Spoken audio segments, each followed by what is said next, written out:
واجب الاحترام معزز سامعین، جو لوگ پہلی محرم کی تاریخ سے مجلس امام حسین میں پہلے دن سے آ جاتے ہیں، وہ گھر جا کر ضرور 2 رکعت نماز شکر پڑھ لیں،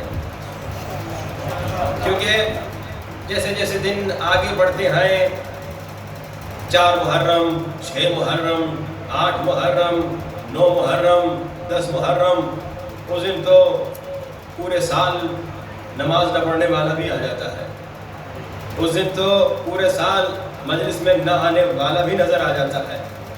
لیکن وہ جو پہلے دن سے مجلس میں آ رہا ہے، جو آپ لوگ آج تشریف فرما ہے، آپ لوگ گھر جا کے 2 رکعت نماز شکر ضرور پڑھ لیجئے گا۔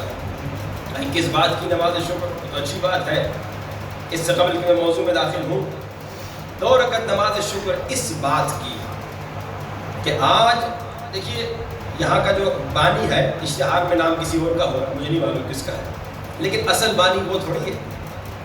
اصل بانی مجلس امام زمانہ ہے، وارث خون حسین ہے، اصل بانی وہی ہے۔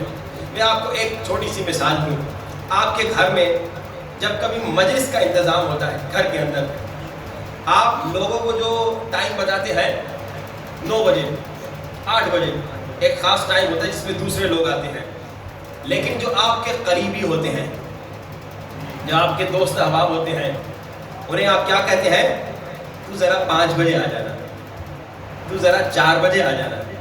جتنا قریبی ہوگا آپ کہیں گے تو کل رات سے آ جانا، کام میں مجھے مدد کرنا، صفائی میں مجھے مدد کرنا، یعنی جتنا جو جلدی آ رہا ہے وہ اتنا اسپیشل ہے آپ کی نظر میں۔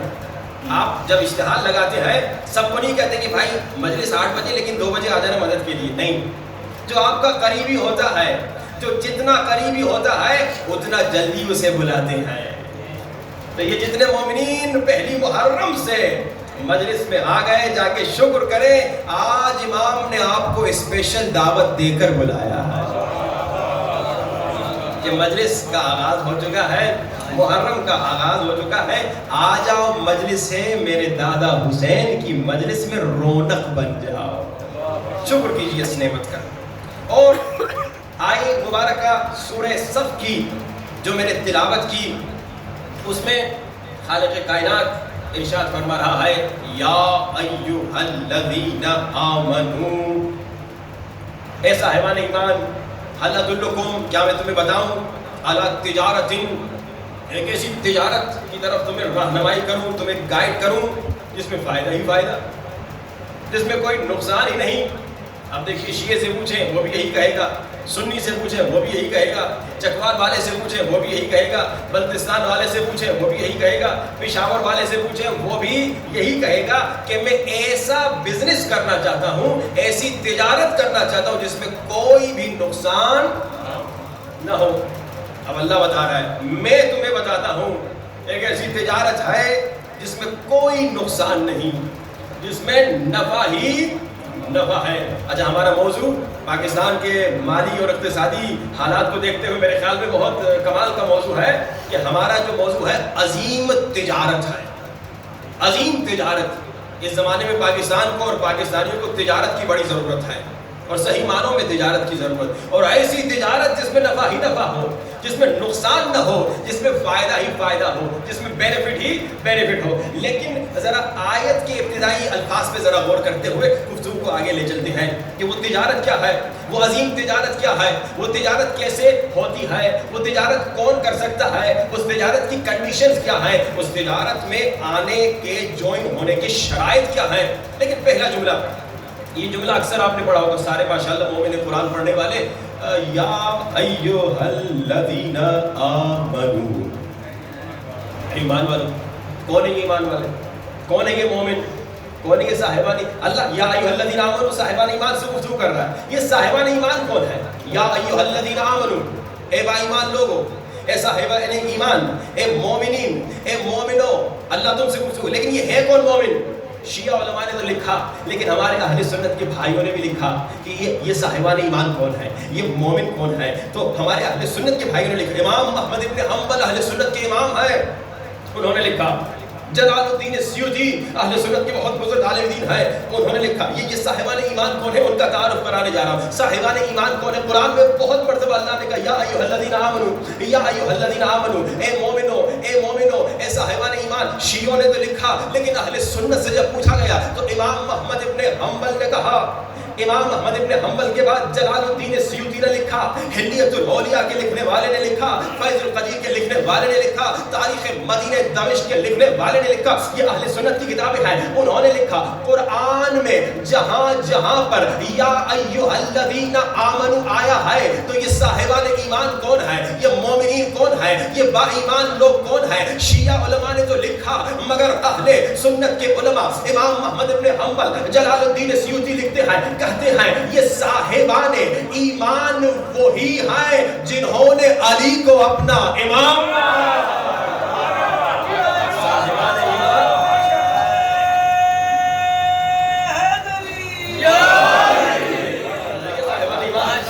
شیعوں نے تو لکھا، لیکن اہل سنت نے لکھا کہ صاحبان ایمان وہ ہیں جنہوں نے علی کو اپنا.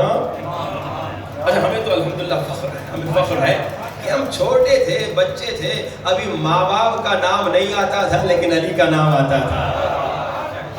ہم نے تو بچپنے سے علی کو امام مانا، پہلا امام مانا، خلیفہ بلا فصل مانا. ہمیں کلمہ یہی سکھایا گیا خلیفۃ بلا فصل. ہم نے بچپنے سے علی کو امام مانا، پہلا امام مانا، خلیفہ بلا فصل مانا. لیکن یہ دلیل بھی سنتے جائیے. ہم نے اپنی مرضی سے یہ ڈیسائیڈ نہیں کیا کہ بھائی ہم نے مان لیا، ہمارا ارادہ ہے، ہم نے ڈیسائیڈ کر لیا. بھائی شیعہ کون ہوتا ہے؟ شیعہ وہ ہوتا ہے جو کبھی اپنی مرضی نہیں چلاتا. شیعہ کبھی اپنی طرف سے کچھ نہیں کرتا. شیعہ اپنی مرضی سے کچھ نہیں. حقیقی شیعہ کی بات کر رہا ہوں. ایک ہے زبانی شیعہ، ہاں بھائی، ایک ہے پاسپورٹ والا شیعہ، ایک ہے حقیقی شیعہ. حقیقی شیعہ کون ہے؟ حقیقی شیعہ وہ ہے جس کی اپنی کوئی مرضی نہیں ہوتی، بلکہ حقیقی شیعہ وہ ہے جس کی مرضی وہی ہوتی ہے جو نبی کی مرضی ہوتی ہے.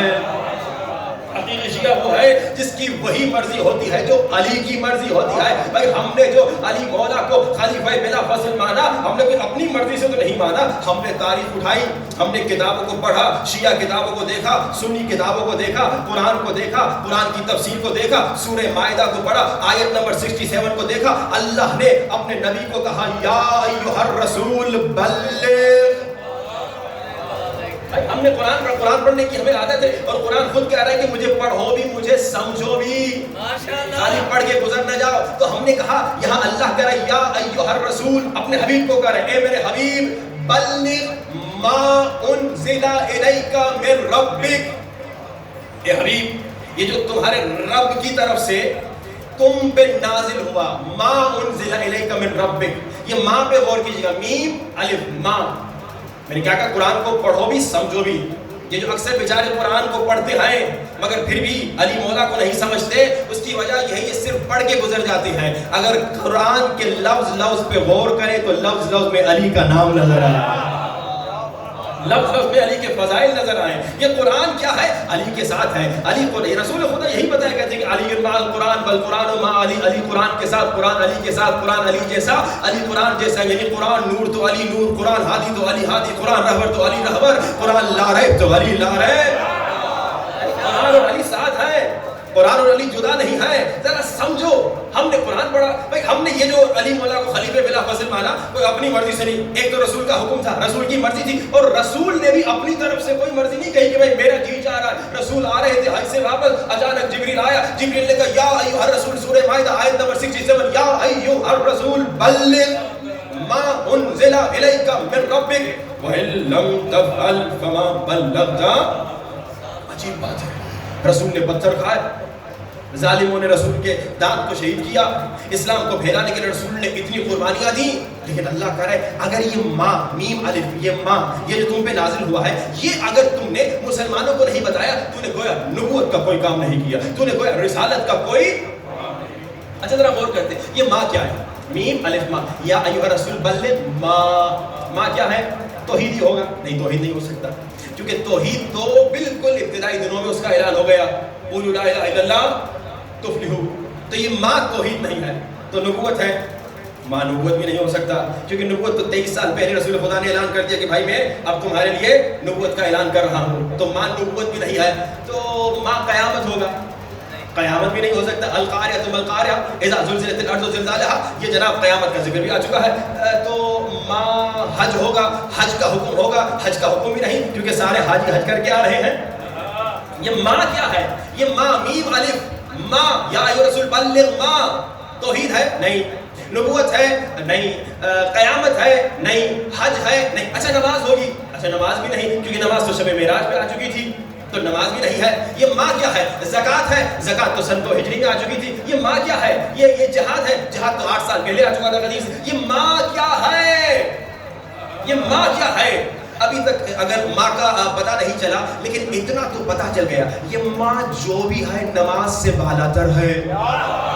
نہیں معلوم تو میرے ساتھ نہیں کرے. یہ ماں جو بھی ہے حج سے بالا تر ہے, کیونکہ دیکھیں نماز کے لیے اللہ نے یہ نہیں کہا کہ اے رسول نماز کا حکم دو, اگر تم نے نماز کا حکم نہیں دیا تو گویا تم نے نبوت کا کوئی کام نہیں کیا. لیکن اس ماں کے لیے میم الف کے لیے, یا رسول بلغ ما انزل الیک من ربک وان لم تفعل فما بلغت رسالتہ, یہاں پہ اللہ نے کہا اے حبیب یہ جو ماں ہے نا, اگر یہ تو نے نہیں پہنچایا تو گویا تم نے نبوت کا کوئی کام نہیں کیا. میں الفاظ اگر بدل کے کہوں, ماں جو بھی ہے, یہ ماں, یا رسول بلغ ماں, یہ ماں جو بھی ہے, لیکن اتنا سمجھ میں آ رہا ہے اس ماں کے بغیر نماز نہیں ہوتی.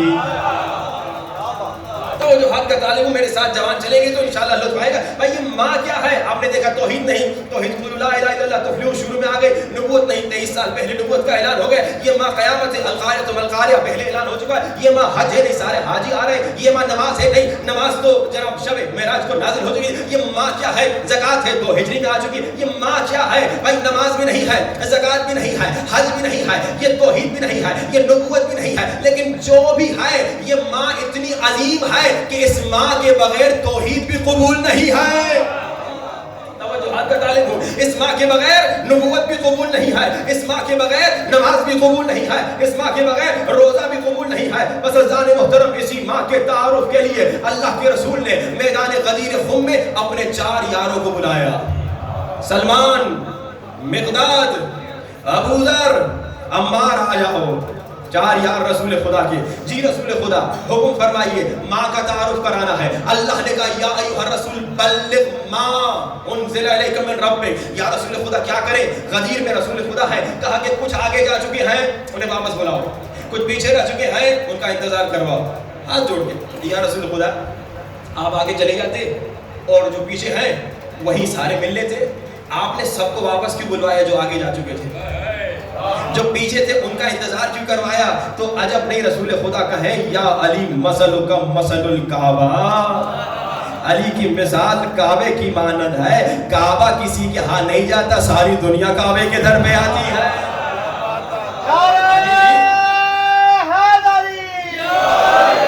علی بھی کسی کے ہاں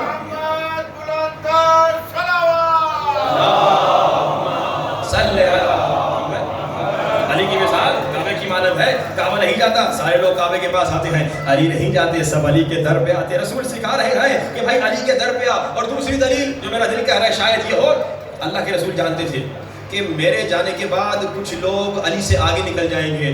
کیا مطلب؟ علی کو اللہ کہیں گے. کچھ لوگ علی سے پیچھے رہ جائیں گے. کیا مطلب؟ علی کو اپنے جیسا کہیں گے. تو اللہ کے رسول نے کہا جو آگے نکل گئے ہیں واپس آ جاؤ, جو پیچھے رہ گئے ہو آگے آ جاؤ. علی نہ اللہ ہے, علی نہ تم جیسا ہے, علی سب کا مولا ہے, علی سب کا مولا ہے. عزیزان محترم, حضرت ابو ذر نے, یہ ماں کا اعلان ہو رہا ہے. یہ ماں کیا ہے؟ ابھی آپ نے سنا توحید نہیں, یہ ماں جناب قیامت نہیں, یہ ماں جو ہے نبوت نہیں, نماز نہیں, حج نہیں, زکوٰۃ نہیں, جہاد نہیں, یہ ماں کا اعلان ہونا ہے. اب ماں کیا ہے؟ ابو ذر اعلان کرو, سب کو جمع کرو. ابو ذر نے اذان دی, اللہ اکبر, اللہ اکبر, اللہ اکبر, اللہ اکبر, اشہد ان لا الہ الا اللہ, اشہد ان لا الہ الا اللہ, اشہد ان محمدا رسول اللہ, اشہد ان محمدا رسول اللہ, اشہد ان علی ولی اللہ. یہ حضرت ابو ذر نے اذان دی غدیر میں. اور آپ جانتے ہیں کہ رسول خدا جو قول کہیں، جو بات کہیں وہ سنت رسول بنتی ہے. رسول خدا جو عمل کرے، جو فعل انجام دے وہ سنت رسول بنتی ہے. اور جو کام رسول کے سامنے کیا جائے، رسول مہر تائید لگا دے، وہ بھی سنت رسول بنتی ہے. اب کوئی ہماری اذان پہ اعتراض نہ کرے کہ آپ نے اشہد ان علی ولی اللہ کہاں سے لایا. ہم نے حضرت رسول کی سنت میں دیکھا. ابو ذر اذان دے رہے ہیں اشہد ان علی ولی اللہ، رسول سن بھی رہے ہیں، تائید بھی کر رہے ہیں. اور جب سارے مسلمان جمع ہو گئے تو رسول بتا رہے ہیں یہ ماں کیا ہے. رسول خدا نے 1,00,000 سے زیادہ اصحاب کے سامنے ماں بتانا ہے. یا ایھا الرسول بلغ ما انزل الیک، یہ ماں کیا ہے. علی مولا کو بلایا، کسی اور کو نہیں بلایا، صرف علی مولا کو بلایا. اور علی مولا کے ہاتھوں کو بلند کر کے کہا میں ماں کا تعارف کرا رہا ہوں. یا ایھا الرسول بلغ ما انزل الیک، یہ ماں کیا ہے. فرمایا لوگوں من کنت مولا ہوں، جس کا میں مولا، اس کا علی مولا.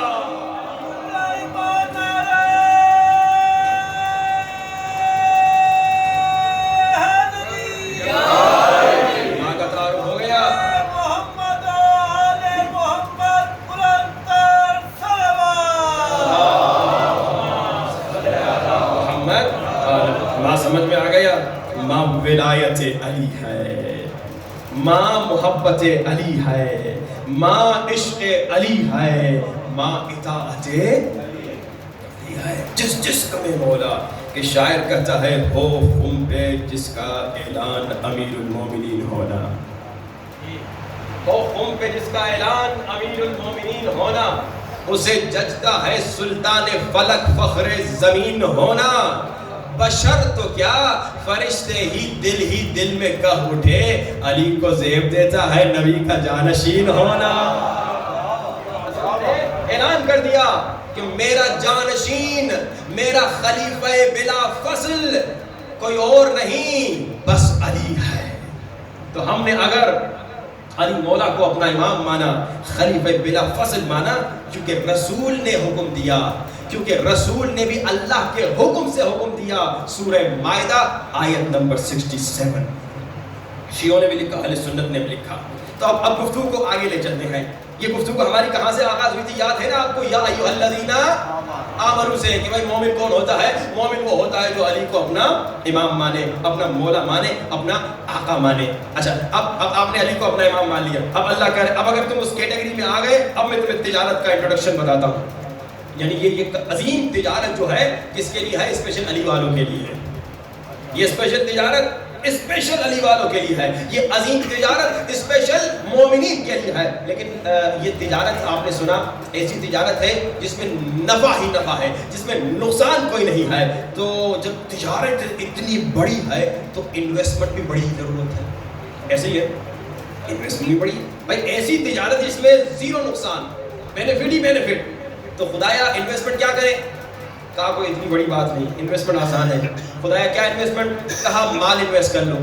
خدایا یہی ہوتا ہے، ہر بزنس مین مال انویسٹ کرتا ہے، 1000 لگاتا ہے 10,000 کی چکر میں کہ 10,000 مل جائے گا، 1 لاکھ مل جائے گا، مال لگا لیں گے. اور کیا کرے؟ کہا جان بھی لگانی ہے. خدایا یہ کیسی تجارت ہے؟ یہ کیسی تجارت ہے کہ یہاں پہ جان بھی لگانی ہے؟ کہا دیکھو خدا کے اکاؤنٹ میں جب تم اپنا مال جمع کرواؤ گے، 1 ڈلواؤ گے وہ 10 لکھے گا. اللہ کے اکاؤنٹ میں 1 لکھو گے 10 آئے گا. بعض روایتوں میں بعض وقت پر اگر تم 1 درہم دو گے تو اللہ 2 ملین لکھے گا، 2 ملین کا ثواب دے گا. یہ کس کے لیے؟ امام زمانہ کے لیے. اگر آپ خرچہ کریں تو 1 درہم آپ خرچہ کریں گے، 1 روپیہ آپ خرچہ کریں گے تو آپ کو 2 ملین ملے گا. اچھا خدایا جان بھی ہم دے دیں؟ کہا دیکھو مرنا تو سبھی کو ہے، مرنا تو سبھی کو ہے. دیکھیے ایک آدمی کسی طرح سے مر گیا، ایک آدمی بلڈنگ سے گر کے مر گیا، ایک آدمی ہاسپٹل میں تڑپ کے مر گیا، ایک آدمی ایکسیڈنٹ میں مر گیا. لیکن دیکھیے بچتا وہ ہے جو اپنا نفس خدا کو بیچ دے. بچتا وہ ہے، نام اس کا رہتا ہے جو اپنا نفس خدا کو بیچ دے، جو اپنی جان خدا کو بیچ دے. یہ عظیم تجارت ہے. دنیا میں بھی بڑا فائدہ انشاءاللہ آئندہ مجالس میں گفتگو ہوگی، لیکن اس میں ابدی فائدہ ہے. صرف دنیا کی لمیٹڈ 20 30 40 50 60 70 سالوں کی لذت کی طرف یہ آپ کو قائم نہیں کر رہا اللہ تبارک و تعالیٰ، بلکہ اللہ کہہ رہا ہے کہ 70-80 سال کے بعد جب مر جاؤ گے تو وہاں کے لیے بھی یہ تجارت تمہیں کام آئے گی، جو ابدی زندگی ہے، جو 10 سال کی نہیں، جو 100 سال کی نہیں، جو 1000 سال کی نہیں، بلکہ والآخرۃ خیر وابقیٰ، آخرت ابقا ہے، ہمیشہ کے لیے ابدی زندگی ہے، وہاں کے لیے یہ تجارت آپ کو کام آئے گی۔ کیونکہ دیکھیے اسلام کا حکم ہے، اسلام کا حکم ہے کہ دیکھو کامیاب انسان کون ہے۔ ابھی عظیم کامیابی، عظیم تجارت کی طرف گفتگو ہو رہی ہے کہ عظیم تجارت کیا ہے یا کامیاب تجارت کیا ہے۔ کامیاب اللہ کی نظر میں کون ہے؟ اللہ کی نظر میں کیا وہ کامیاب ہے جو نماز خوب پڑھتا ہے، روزے تو خوب رکھتا ہے مگر دنیا میں ناکام ہے؟ اللہ کی نظر میں یہ کامیاب نہیں ہے۔ کیا اللہ کی نظر میں وہ کامیاب ہے جو مسجد نہیں آتا، نماز میں نہیں آتا، مجلس میں نہیں آتا مگر بڑے بڑے اس نے کوٹھیاں بنائی ہوئی ہیں، بڑے بڑے گھر بنائے ہوئے ہیں اور بڑی بڑی کمپنیوں کا مالک ہے؟ اللہ کی نظر میں یہ بھی ناکام ہے۔ اللہ کی نظر میں کامیاب کون ہے؟ اللہ کی نظر میں کامیاب وہ ہے جو دنیا میں بھی کامیاب ہے تو آخرت میں بھی۔ یہ قنوت میں کیا پڑھتے ہیں؟ ربنا آتنا فی الدنیا کامیابی وفی الآخرت کامیابی۔ اور یہی ہوا نا، حسنہ تو وہی ہوا، کامیابی ہوا نا کہ خدایا دنیا میں بھی کامیابی دے، آخرت میں بھی یہ اللہ کی نظر میں کامیاب انسان ہے۔ لیکن اب اس تجارت میں داخل ہونے کے لیے کچھ شرائط ہیں۔ ایک شرط کیا ہے؟ اور بڑی آسان شرط ہے، اور وہ یہ ہے کہ دیکھو اس تجارت میں کامیابی فائدہ ہی فائدہ ہے، لیکن ایک شرط یہ ہے کہ تمہیں اپنے اندر سے غلاظتوں کو نکالنا ہوگا، اپنے اندر سے صفاتیں ہیں۔ تم حیوان نہیں ہو، تم انسان ہو۔ اللہ نے کیا بنایا؟ مجھے انسان بنایا، کتا تو نہیں بنایا، بلا تو نہیں بنایا، سور تو نہیں بنایا۔ اللہ نے کیا بنایا ہے؟ اللہ نے انسان بنایا ہے۔ اب کبھی کبھار دنیا میں رہتے رہتے اس انسان کے اندر کتے کی صفت آ جاتی ہے، اس انسان کے اندر سور کی صفت آ جاتی ہے، بے غیرت ہو جاتا ہے، اس انسان کے اندر کتے کی صفت آ جاتی ہے، درندہ ہو جاتا ہے، اس انسان کے اندر حیوانی صفت آ جاتی ہے۔ اب اس تجارت میں اگر کامیاب ہونا ہے، اگر داخل ہونا ہے اور پھر اعلیٰ مقامات پہ پہنچنا ہے تو کیا شرط ہے؟ ایک شرط یہ ہے کہ اپنے اندر سے صفات حیوانیہ کو نکال لو، حیوانی صفات کو نکال لو۔ اور ویسے بھی آپ تو پڑھتے ہیں نا، کیا پڑھتے ہیں؟ انما یرید اللہ لیذھب عنکم الرجس اہل البیت ویطہرکم۔ کیا مطلب؟ رجس اہل بیت کے قریب نہیں آ سکتا۔ اگر آپ زبان سے تو علی علی کر رہے ہیں لیکن آپ کے اندر اگر حیوانی صفات ہیں، اگر آپ کے اندر رجس ہے تو پھر آپ کیا سمجھتے ہیں آپ کو فرشتے جانے دیں گے؟ فرشتے روک دیں گے؟ کہیں گے تو یہ اندر جو سور بیٹھا ہے یہ تو امام کے پاس جا نہیں سکتا، ظاہری تو انسانی شکل ہے، یہ اندر جو کتا بیٹھا ہے یہ جا نہیں سکتا۔ یہ حیوانی صفات کو نکالیے تو اس عظیم تجارت میں داخلہ آپ کو مل جائے گا۔ جیسے یونیورسٹیز میں ہوتا ہے، پاکستان میں تو ہر کام سفارش میں چلتا ہے، لیکن جو باہر کی ممالک کی یونیورسٹیز ہیں وہاں کیا ہوتا ہے کہ بھائی میرٹ پہ یہ آدمی لائق ہے، قابل ہے تو پھر یونیورسٹی میں اسے داخلہ ملتا ہے۔ کیمبرج یونیورسٹی ہو گئی، آکسفورڈ یونیورسٹی ہو گئی، ہاروارڈ یونیورسٹی ہو گئی، وہاں آسانی سے داخلہ نہیں ملتا کہ چاچا ہے فلاں کا، وزیر کا، منسٹر کا بھائی ڈال دو، نہیں، وہاں پہ میرٹ ہوتا ہے، باقاعدہ چیک اور بیلنس ہوتا ہے کہ بھائی یہ قابل بھی ہے یونیورسٹی میں قدم رکھنے کے نہیں، اب اس تجارت میں قدم رکھنے کے، تاجر ہونے کے لیے قابل بھی ہو کہ نہیں، اس کے لیے ایک کام کرنا ہے۔ کیا کرنا ہے؟ صفات حیوانیہ کو اپنے اندر سے نکالنا ہے۔ ایک صفت پہ کوشش کروں گا کہ ان 9 دنوں میں یا 10 دنوں میں ہر روز ایک صفت پہ گفتگو کروں، لیکن اگر وقت کی قلت کی وجہ سے نہ ہو سکا ایک دن میں ایک صفت کو کمپلیٹ کروں تو اس کو 2 دن یا 3 دن تک چلائیں گے۔ کوشش کروں گا 4-5 خطرناک صفات حیوانیہ پر گفتگو ہو، لیکن آپ بھی یہ کوشش کیجئے کہ ان صفات سے خود کو نجات دیجئے تاکہ عظیم تجارت میں کامیاب ہو سکے۔ انشاءاللہ یہ بھی کوشش ہوگی کہ ہر روز آپ کو ایک نسخہ بھی بتایا جائے جس نسخے سے مالی مشکلات آپ کی ختم ہو جائیں، کیونکہ مالی مشکلات تو بہت چل رہی ہیں، تو وہ ایسے پاورفل سپر پاور نسخے آپ کو بتائیں گے، مجرب اور تجربہ شدہ نسخے انشاءاللہ جس پر اگر آپ عمل کریں گے تو آپ دنیا میں بھی کامیاب ہوں گے اور انشاءاللہ ان صفات حیوانیہ سے جب آزاد ہوں گے تو آخرت میں بھی اس عظیم تجارت میں آپ کو انشاءاللہ انٹری مل جائے گی۔ اب عظیم تجارت کے لیے صفات حیوانیہ کو دور کرنا ہے۔ ایک صفت پہ گفتگو کروں، اشارہ کروں بلکہ آج خطرناک، یہ وہ صفت ہے جس کی وجہ سے ہم نے دیکھا اور آپ نے بھی دیکھا ہوگا کہ لوگوں کے اپنے بچے اپنے ماں باپ سے نفرت کرتے ہیں۔ ایک جوان آیا، اس نے کہا مجھے باپ سے نفرت ہے۔ میں نے کہا اچھا کیوں؟ اس نے کہا اس صفت حیوانی کی وجہ سے۔ یہ وہ صفت ہے جس کی وجہ سے کبھی بیویاں اپنے شوہر سے نفرت کرتی ہیں۔ ایک مومنہ نے کہا کہ مولانا میں دعا کرتی ہوں کہ میرا شوہر گھر نہ آئے، کیوں؟ کہا کہ اس حیوانی صفت کی وجہ سے۔ یہ بڑی خطرناک صفت ہے۔ یہ اتنی خطرناک صفت ہے کہ اس صفت کی وجہ سے انسان اپنے امام وقت کے ساتھ بھی بدتمیزی کر سکتا ہے. اللہ اکبر, یہ تو بڑی خطرناک ہے, یہ تو زہریلی صفت ہے. یہ کیا صفت ہے؟ یہ ہے غصہ. باپ ہے, بچہ باپ سے محبت کرتا ہے, لیکن جب بھی باپ گھر آتا ہے ڈانٹتا ہے, غصہ کرتا ہے, بدتمیزی کرتا ہے, لڑائی کرتا ہے. بچہ ہے مگر وہ کہتا ہے اس باپ سے کوئی محبت نہیں. یہ بچہ میرے پاس آیا تھا, 16-17 سال کا تھا. اس نے کہا اس سے کوئی محبت نہیں. میں نے کہا کیوں؟ آخر تیرا باپ ہے. کہا اتنا ذلیل کرتا ہے, اتنا غصے والا ہے. بیوی کہہ رہی ہے کہ میں دعا کرتی ہوں کہ یہ گھر نہ آئے. اور یہ غصہ اتنا خطرناک ہے کہ انسان اس غصے میں ایسے کام کر بیٹھتا ہے, کبھی قتل کر بیٹھتا ہے. اور جو ہمارے غیر شیعہ حضرات ہیں ان کے لیے تو غصہ اور بھی خطرناک ہے, کیونکہ ان کے غصے میں طلاق بھی ہو جاتی ہے. ایک مرتبہ 3 مرتبہ ایک ہی نشست میں تیتے تیتے بول لیتے ہیں تو تیتے تیتے ہو جاتا ہے. ہاں بھائی, ہمارے ایسے نہیں الحمدللہ. تو ان کے لیے تو غصہ اور خطرناک ہے. اب اس کی اپنی بیوی اس نے تیتے تیتے بول دیا اور جناب وہ اس کی ہو نہیں سکتی جب تک ایک پروسیس سے گزر کے آئے. ان کے لحاظ سے کام غلط ہے, بات غلط ہے, لیکن اب غصہ ہے کتنا خطرناک. ایک مرتبہ اس نے غصے میں آ کر اپنی بیگم کو طلاق دے دی اور جناب وہ اس کی بیگم اس سے محبت بھی کرتا ہے, لیکن اب اس خطرناک پروسیس سے گزرتے ہوئے واپس اس کی بنے گی اور وہ بھی اکثر پھنس جاتی ہے اس پروسیس میں. اب کتنا خطرناک ہے یہ غصہ. اسی غصے کی وجہ سے میں نے دیکھا 2 جوان تھے, مشہد کا واقعہ سنا رہا ہوں. مومن تھے, بڑے نیک تھے, بڑے دوست تھے. 18 سال کی عمر تھی دونوں کی, ساتھ پڑھے تھے, ساتھ بڑے ہوئے تھے. بس باتوں باتوں میں کوئی کسی نے کچھ کہہ دیا آپس میں, جیسے زمانوں میں کبھی کبھی ہو جاتا ہے غصہ. یہ کتنا خطرناک ہے, یہ کبھی ہو جاتا ہے لیکن اسی کبھی پہ کیا نقصان ہو جاتا ہے. ایک دوست نے دوسرے دوست کو غصے میں دھکا دیا, وہ دوسرا گرا اور اس کا سر زمین پہ لگا اور مر گیا. اور کیا ہوا؟ وہ تو مر گیا اور یہ قید خانے میں چلا گیا, یہ جیل میں چلا گیا. کیا ایک غصہ کتنا خطرناک ہے. اور اس کے والدین نے پھر مسلسل مختلف لوگوں سے رابطہ کیا, ہم تک بھی رابطہ ہوا کہ بھائی اس کے دیے کے لیے پیسہ جمع کریں تاکہ یہ بچہ بچ جائے. اس وقت وہ لڑکا 26 سال کا تھا اور اتنا محنتی پڑھا لکھا کہ جیل میں اس نے ماسٹر کمپلیٹ کیا تھا. لوگ یونیورسٹی جا کے ماسٹر نہیں کرتے, لیکن اس نے جیل میں ماسٹر کمپلیٹ کیا. اتنا بیچارہ قابل تھا. ایک غصے نے اسے تباہ کر دیا. ہم نے کوشش کی اس کے لیے پیسے جمع. یہ غصہ کتنا خطرناک ہے کہ ایک شخص اسی غصے کی وجہ سے اپنے امام وقت پہ ظلم کرتا ہے. ایک شخص سے مولا علی کا بڑا عاشق ہے, غلام ہے, نوکر ہے, عشق مولا میں, لیکن کبھی مولا سے ملا نہیں. اس کی آرزو تھی مولا سے ملے, اس کا دل تڑپتا تھا مولا کے لیے, اور مولا سے ملنے کے لیے اپنے شہر کو چھوڑ کے مولا کے شہر میں آ گیا, لیکن مولا کو کبھی دیکھا نہیں.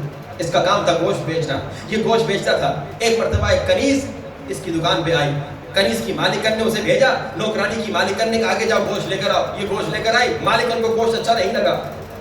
مالکن نے کنیز کو کہا, نوکرانی کو کہا, یا گوشت واپس لے کر دوسرا گوشت لے کر آ, یا پیسے واپس لے کر آ, یا تمہیں گھر آؤ گی تو پٹائی ہوگی, مار ملے گی. پہلے زمانے میں کنیز اور غلاموں کا زمانہ تھا. تو اب یہ واپس جاتی ہے دکاندار کے پاس. غصے والا تھا مومن, مگر زبانی مومن تھا, حقیقی مومن نہیں تھا. غصے والا تھا, اس صفت حیوانیہ میں مبتلا تھا. بچی کنیز کو کہا دفع ہو جاؤ. اکثر دکاندار ہوتے کہتے بھائی یہ چیز میں نے بیچ دی, اب واپس نہیں لوں گا, بیچی ہوئی چیز واپس نہیں لوں گا. اسی طرح سے بدتمیزی کر کے بیچاری کو بھگا دیا. اب یہ روڈ پہ گلی میں کہیں بیٹھ کے رونے لگی. مولا علی وہاں سے گزرتے ہیں. مولا علی دیکھتے ہیں ایک بچی رو رہی ہے. مولا کے دل نے برداشت نہیں کیا. مولا نے کہا بیٹا کیوں رو رہی ہو؟ اس نے واقعہ سنایا. گھر جاؤں تو مالکن مارے, گوشت والے کے پاس جاؤں تو گوشت والا واپس نہ لے. تو مولا نے کہا میں سفارش کرتا ہوں. اور یاد رکھیے اے مومنوں, یہ صفت علوی ہے کہ اگر آپ نے کسی مومن کو مشکل میں دیکھا فوراً مدد کیجئے. اگر آپ پیسے سے مدد کر سکتے ہیں تو پیسے سے مدد کیجئے. اگر آپ کسی اور طریقے سے مدد کر سکتے ہیں تو کسی اور طریقے سے. بھائی کوئی نہیں کر سکتے, ایک سفارش تو کر سکتے ہیں, فون کر لیں کہ ہمارا مومن ہے, ہمارا بھائی ہے, بیچارے کی فلاں مشکل ہے, آپ اسے مدد کر دیں. اب مولا آ گئے قصاب کے پاس, گوشت والے کے پاس, اور مولا نے کہا اے قصاب. جیسے قصاب نے لڑکی کو دیکھا کہا تو پھر آ گئی, میں نے تو کہا تھا میں گوشت واپس نہیں لوں گا, پیسے بھی نہیں لوں گا. تو مولا علی نے فرمایا کہ اے اللہ کے بندے, اس کی مالکن اسے مارے گی پیٹے گی, تو اس کا گوشت چینج کر لے یا اس کے پیسے واپس دے دے. بس یہ غصے والا شخص امام کا عاشق تھا, امام کا بہت محبت کرنے والا تھا, مگر صرف زبانی تھا. اس نے جیسے دیکھا, اکثر لوگ کہتے ہیں کہ آپ بیچ میں کیوں انٹرفیئر کر رہے ہیں, بھائی آپ کا کیا جائے, آپ کا تو معاملہ نہیں ہے, میرا اور اس کا رہا ہے, تو بیچ میں کیوں ٹپک رہا ہے. ایسے غصے والے لوگ بدتمیزی کرتے ہیں, اس لیے یہی جملے استعمال کیے. صرف یہ جملے استعمال نہیں کیے بلکہ غصے میں آ کر مولا علی کے سینے پہ مکہ مارا کہ تو ہٹ جا, تیرا کیا جائے. اللہ اکبر اللہ. مولا علی نے نہیں کہا میں امام وقت ہوں, میں خلیفہ ہوں, تو نے خلیفہ وقت کو مارا. مولا علی نے کہا بیٹا چلو تمہاری مالکن سے بات کرتے ہیں. مالکن کے پاس آئے, مالکن نے پہچان لیا, کہا مولا آپ کا حکم سلاخوں پہ, میں نے معاف کر دیا, میں نے بخش دیا. اب یہ غصہ کتنا خطرناک. اور بعد میں جب لوگوں نے اسے بتایا تو نے امام علی کے سینے پہ مکہ مارا, یہ تڑپ تڑپ کے رونے لگا. اس نے چاقو اٹھایا, اپنا ہاتھ کاٹ دیا, ہاتھ کاٹ دیا. پھر مولا علی کے پاس گیا, مولا نے اسے شفا بھی دی. مگر ایک سوال, اس نے مکہ تو مارا نا, مولا ظلم تو کیا نا مولا پہ. مولا تو کریم ہے, مولا نے بخش دیا, مولا نے شفا بھی دے دی, مگر اس نے کتنا بڑا غلط کام کیا. اسی لیے کہتے ہیں لوگوں مجلس میں سب کا احترام کرو. تمہیں نہیں معلوم جو تمہارے ساتھ بیٹھا ہے شاید امام زمانہ کا صحابی ہو, بلکہ تمہیں نہیں معلوم جو تمہارے ساتھ بیٹھا ہے شاید یوسف زہرا خود ہو. روایات بتاتی ہیں, اور آپ جانتے ہیں کہ مجلس میں مولا سجاد آتے ہیں, بی بی زہرا آتی ہیں, بی بی زینب آتی ہیں. خواتین اگر بے حرمتی کرے کسی مومنہ کی, یا مومنین اگر کسی مومن کی بے حرمتی کرے, نہیں معلوم شاید وہ علی اکبر کی بے حرمتی کر رہی ہیں. شاید اکبر اپنے بابا کی مجلس میں آئے ہوں, شاید امام زمانہ اپنے دادا کی مجلس میں آئے ہوں. روایات بتاتی ہیں کہ جتنے مومنین ہیں جب مولا کا ظہور ہوگا امام کو دیکھ کر کہیں گے ارے ہم نے تو مولا کو دیکھا تھا, مگر افسوس پہچان نہیں پائے. یہ غصہ اتنا خطرناک ہے. اب سوال آتا ہے, اب اتنا ہی جب خطرناک ہے غصہ تو اللہ نے دیا کیوں؟ اکثر مومنین اس کو علاج نہیں کرتے, پہلا سوال یہ پوچھتے ہیں کہ اللہ نے دیا کیوں.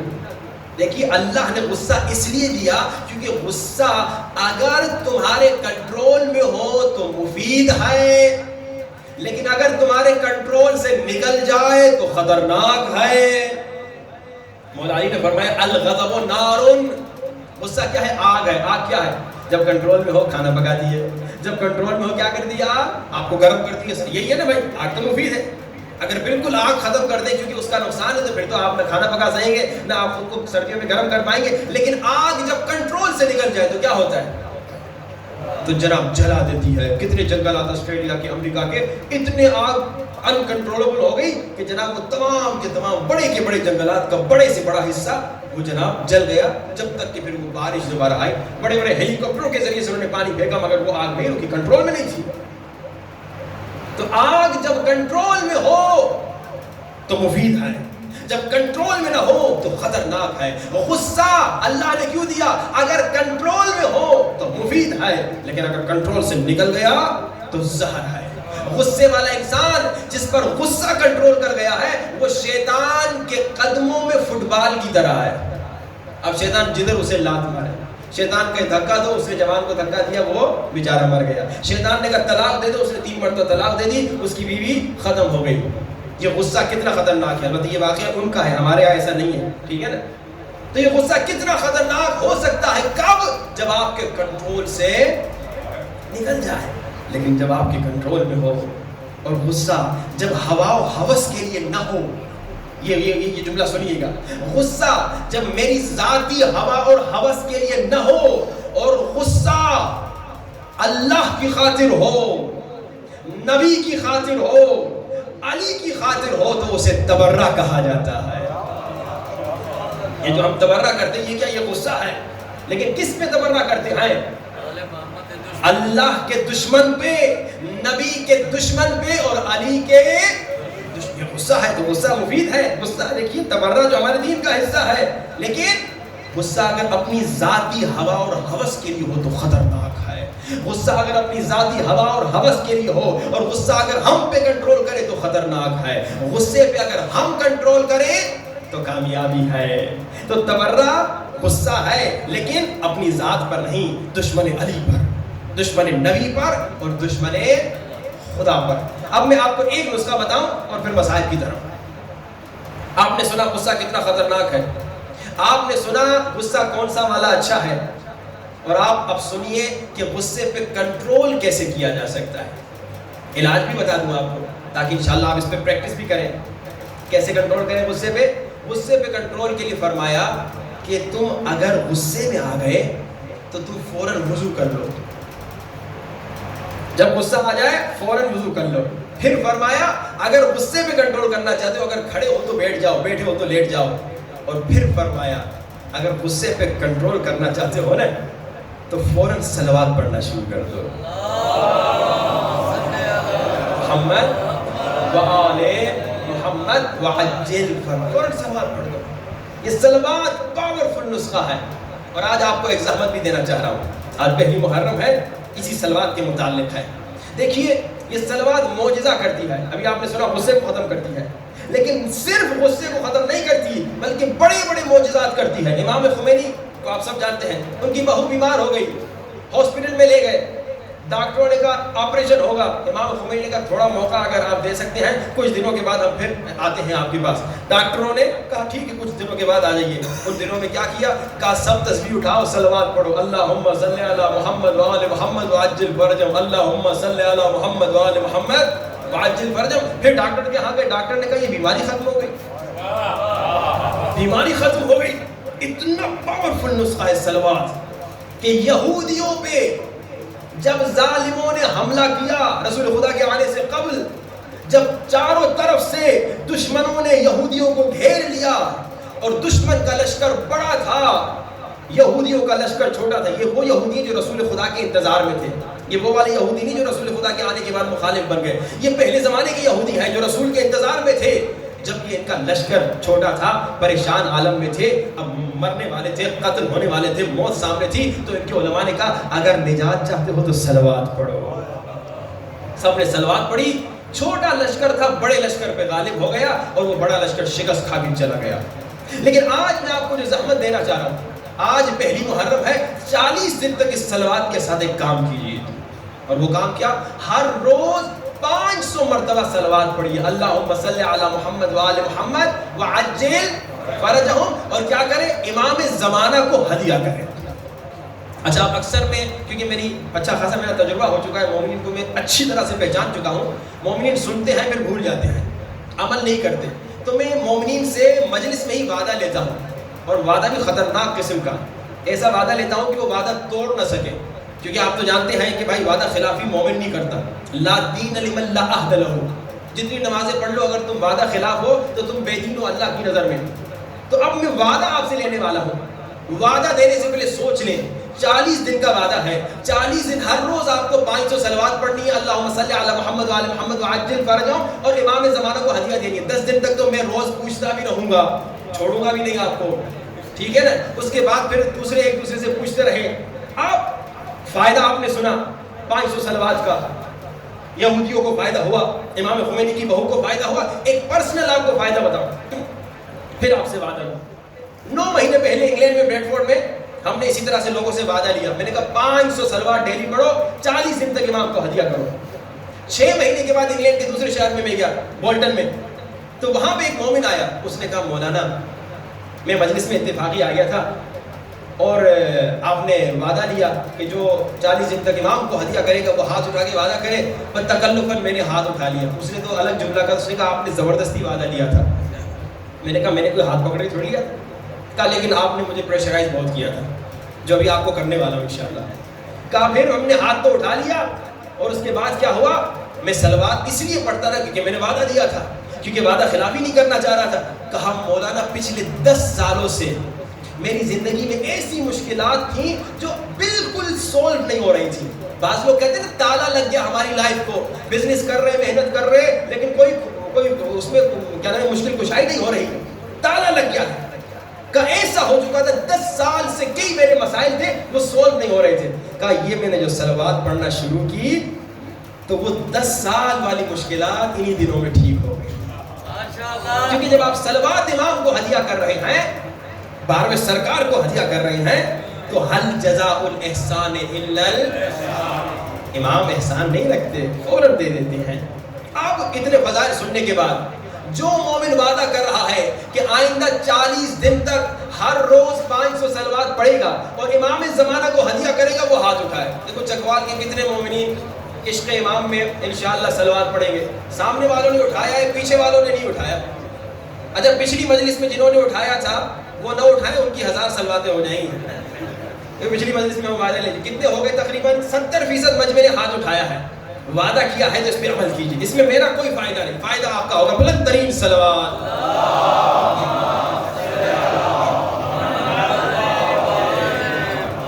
انشاءاللہ کل پھر پوچھوں گا میں کہ کل آپ نے وہ 500 صلوات پڑھی یا نہیں پڑھی، تو پھر کل پتہ چلے گا کتنے لوگوں نے وعدہ پورا کیا۔ لیکن ذرا غور کیجیے، پورا دن جو انشاءاللہ کل 9 بجے تک پھر میں جب دوبارہ حاضر ہوں گا، آپ کھانا بھی کھائیں گے، آپ چائے بھی پئیں گے، آپ ایک ناشتہ بھی کریں گے، دوپہر کا کھانا بھی کھائیں گے، رات کا کھانا بھی شاید کھا کے آئیں گے، ٹی وی بھی دیکھیں گے، ڈرامے بھی دیکھیں گے، فلمیں بھی دیکھیں گے، جو بھی آپ کرتے ہیں وہ بھی کریں گے، بیگم سے گپ شپ بھی کریں گے، بچوں سے گپ شپ بھی کریں گے، جاب پہ بھی جائیں گے، یعنی ان تمام چیزوں کے لیے وقت ہے۔ اور اگر آپ نے 500 صلوات جو آدھے گھنٹے کا کام ہے امام زمانہ کو ہدیہ نہیں کی، اس کا کیا مطلب ہوا کہ 1440 منٹ ہے دن میں، اس میں آپ کے پاس بیوی کے لیے وقت ہے، بچے کے لیے وقت ہے، جاب کے لیے وقت ہے، ٹی وی کے لیے وقت ہے، اخبار کے لیے وقت ہے، کھانے کے لیے وقت ہے، مگر امام زمانہ کے لیے وقت نہیں ہے۔ کوئی بہانہ نہ کرے ٹائم نہیں تھا، گھومتے پھرتے، ڈرائیو کرتے ہوئے، گھر جاتے ہوئے، زمینداری پہ جہاں آپ جا رہے ہیں، چلتے پھرتے 500 صلوات پڑھیں اور امام کو ہدیہ دیں کہ مولا مجھے معاف کیجیے اگر آج تک میں آپ سے غافل تھا، میں مجلس میں آتا تھا لیکن بانی مجلس سے غافل تھا۔ کتنا دکھ ہوگا کہ بانی مجلس وہاں کھڑا ہو اور سب گزر کے چلے جائیں، بانی مجلس کو سلام تک نہ کریں۔ عادت بنا لیجیے دل میں، اندر اندر جب آپ مجلس میں آئے نا تو کہیں السلام علیکم یا صاحب الزمان۔ بانی مجلس ہے، یقیناً مولا آتے ہیں، امام کو یاد کیجیے۔ 500 صلوات میں آدھا گھنٹہ ٹائم لگتا ہے، روٹین بنا دیجیے، عادت بنا دیجیے۔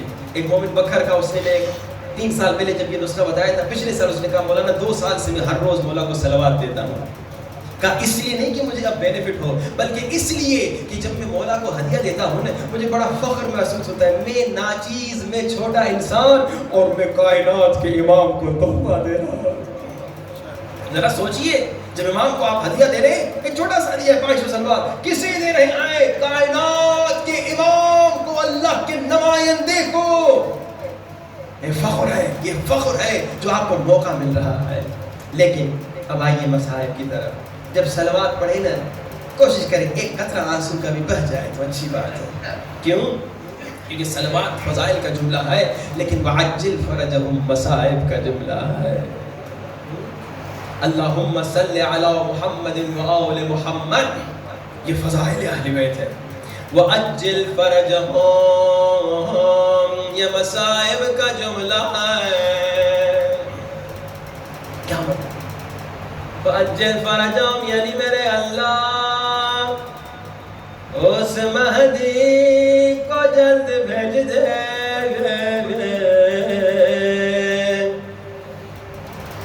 جو جب آئے گا اس ظالم سے انتقام لے گا، جس نے ننھی سکینہ کو تماچے مارے۔ عجل فرجہم مصائب کا جملہ، عجل فرجہم یعنی کیا؟ عجل فرجہم یعنی میرے اللہ امام زمانہ کا جلد ظہور فرما،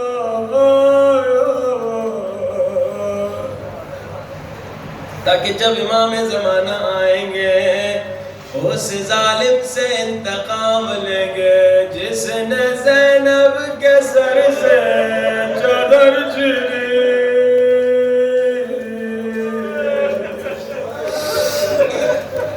عزادارو، مصائب میں گھٹ گھٹ کے نہ رویا کرو۔ مصائب کا ادب یہ ہے، کل دعائیں ندبہ پڑھیں گے نا انشاءاللہ پڑھیے گا۔ کیا کہتے ہیں امام صادق فرماتے ہیں دعائیں ندبہ میں، لوگوں ولیصرخ الصارخون ولینذب النادبون، لوگوں حسین کے غم میں چیخ چیخ کے رویا کرو، اور زینب کی غربت پہ چیخ چیخ کے رویا کرو۔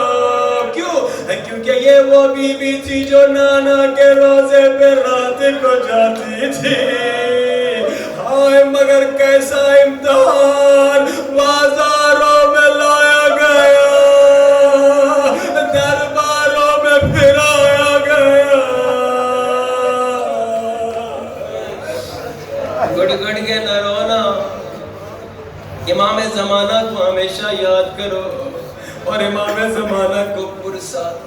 کیوں؟ کیونکہ آپ محرم میں آتے ہیں، مجلس میں آتے ہیں، مصائب سنتے ہیں، تھوڑا سا رو لیتے ہیں، مجلس کے بعد پھر دوبارہ عام روٹین میں ہنستے گھومتے پھرتے ہیں، مگر امام زمانہ ہر روز زینب کی غربت پہ روتے ہیں اور رو رو کے دعا کرتے ہوں کہ میرے اللہ میرا جلد ظہور فرما۔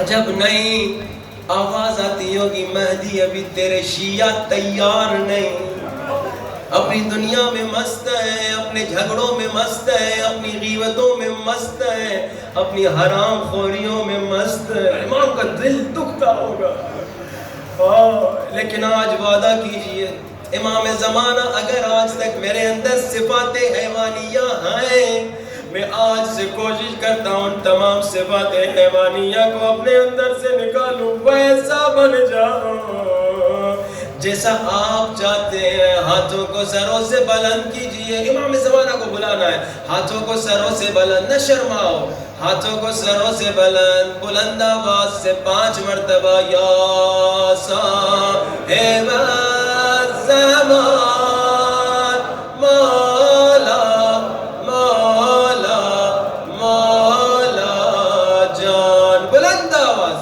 یا صاحب زمان مولا مولا مولا جان، یا صاحب الزمان مولا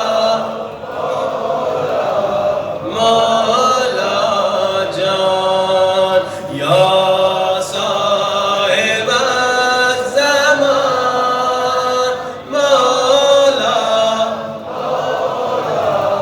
مولا جان، یا صاحب الزمان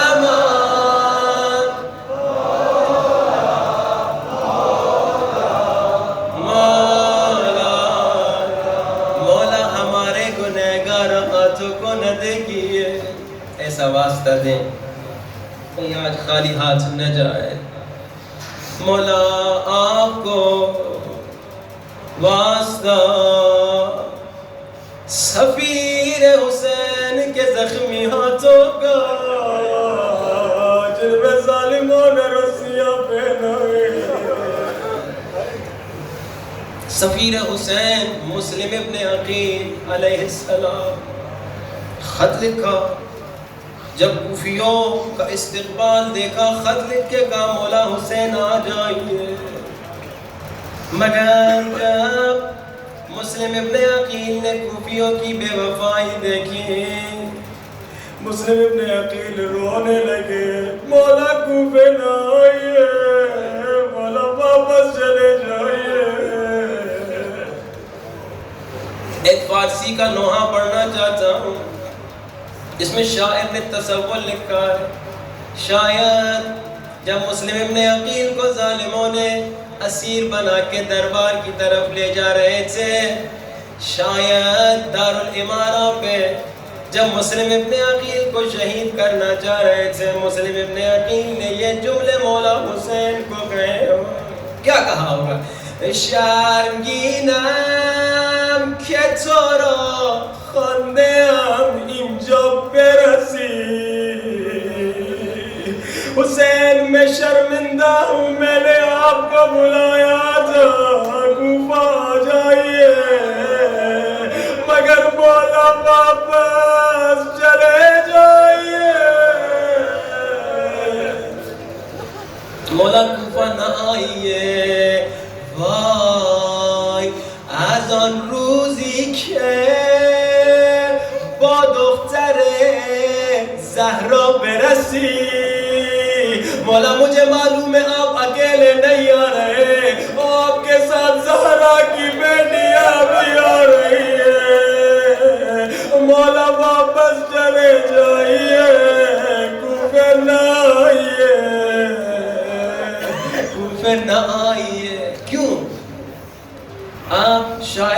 تصور لکھا ہے. جیسے جیسے نوحہ آگے جاتا ہے مصائب بڑے سخت ہوتے ہیں. شاعر کہتا ہے مولا نخل این شهر همه نیزه خونریز شده. مولا کوفیوں نے نیزه تیار کر رکھے. هر ملک گفته که تیرش چقدر تیز شده. مولا هرملان تین پل والا تیر تیار کر رکھے. مولا تا تن اکبرت ز زخم از هم وا نشده برگرد. مولا اگر آپ واپس نہیں جائیں گے آپ کے اکبر کے سینے پہ برچی لگے گی. مولا او قاسم کا لاشا بابال ہوگا. اصغر کے گلے پہ تین پھل والا تیر لگے گا. مولا واپس چلے جائیں. لیکن جو سخت منزل ہے کیا فرما رہے ہیں؟